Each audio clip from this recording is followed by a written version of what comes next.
Here she is, the Yezdi Scrambler, a motorcycle which has been at the center of all the buzz since Yezdi launched all three models.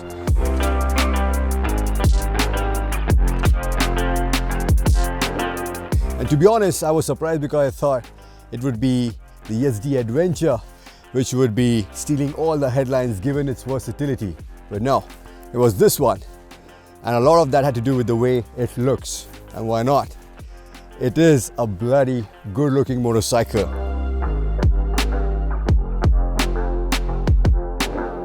So you have spoke wheels, dual purpose tires, you have a 19-inch front, 17-inch rear. So you have 200 mm of ground clearance at your disposal. You have longish kind of travel, you have an upright handlebar, you have the pleated seat, you have these high raised fenders. Yeah, it definitely looks the part. The only thing that I'm not so fond of is this yellow color. And if you look at Yezdi's campaign for all of these three models, and considering how bold a campaign it was, I also expected the yellow to be bold and not matte. And of course, then you have the exhaust. The secondary exhaust, it looks good, it looks symmetric, but again, this is a scrambler, yeah? And the whole point of a scrambler is that you ditch everything from your road-going motorcycle that you don't require in the pursuit of reducing weight. But it definitely has all the components to justify its scrambler tag. So let's go and put them to test.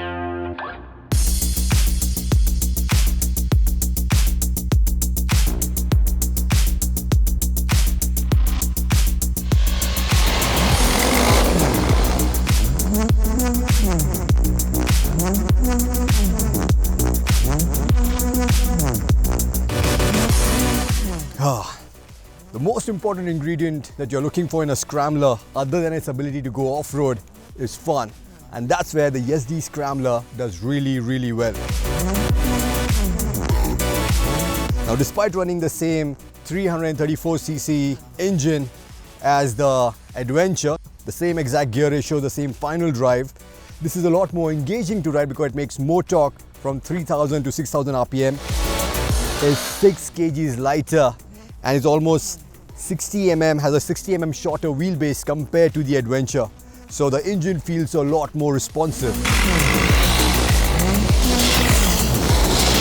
And then you have the 19-inch front, which obviously gives you a lot more feedback, gives you a better understanding of what's happening at the front. And you have a 140 section rear tire, which gives you a little more grip even when you're riding in the dirt, which then in turn allows you to get the most out of the sport and braking system. You have a 320 mm disc at the front, and then you can really utilize it to its full potential. With Continental ABS system, its calibration is not as intrusive. And then you can use the fatter contact patch of the rear tire. It gives you a lot more confidence when you're locking the rear in the off-road ABS setting, or also when you're letting it stick out under aggressive downshifts using the slipper clutch.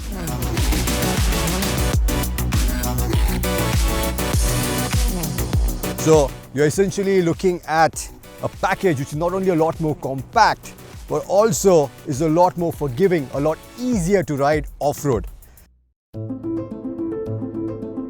But when I say off-road, we are essentially talking about soft-roading, because in its pursuit to keep the seat height as low as 800 mm, Yezdi had to sacrifice on the travel. So this one has 50 mm less suspension travel at the front and the back compared to the Adventure. And that's why you will see yourself struggling a little bit more on really rocky terrain, really technical terrain, despite having almost 200 mm of ground clearance at your disposal, and also when you're standing up and riding. Now I'm mentioning that because if you're 5'10" or shorter, then the ergonomics for you standing up would not be a problem. But for someone like me who is 5'11", or if you're 6 feet and taller, then you'll be more comfortable sitting down and riding even when you're riding off-road. And that's when you'll notice that when you're sitting down, the rebound of the shock is really high, which kicks you out of the seat a lot more often, which is why a lot of you guys who have been messaging me have said that the suspension on this feels a little bit stiffer. It's not that it's stiff, it's made for both riding off-road as well as riding on the road. So when you're standing up and riding off-road, this actually helps you soak up all the bumps. But when you're sitting down, you can really feel it. So the only way you can get around this is by using the only setting which you have at your disposal, which is preload. So we added 2 more steps of preload, and that really helped with the slow speed damping. The rebound rate was much slower and it absorbed the bumps in a more supple manner.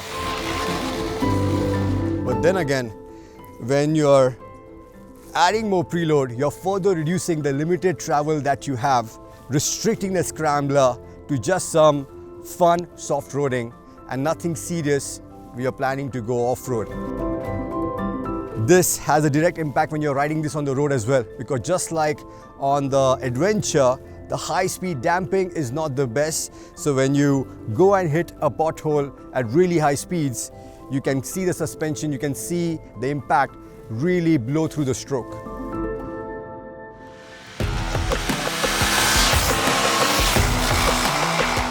That aside, all the things which make the Scrambler fun off-road also boosts its street cred.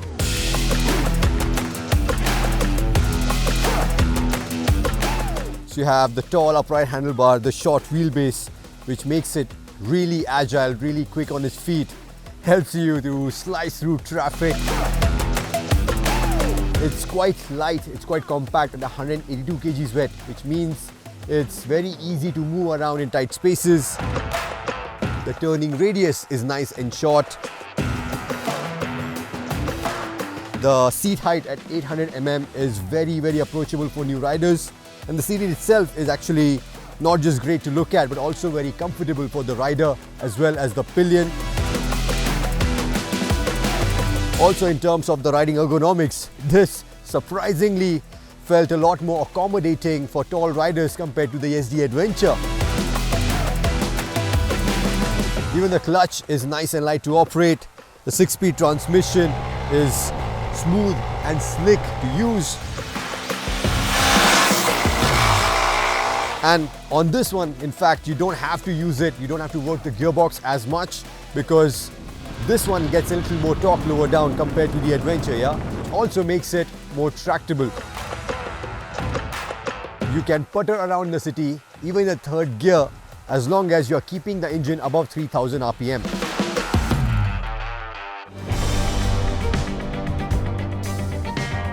But yeah, there's nothing below it given the revvy nature of this engine, and I also felt the fueling can be better in the lower revs.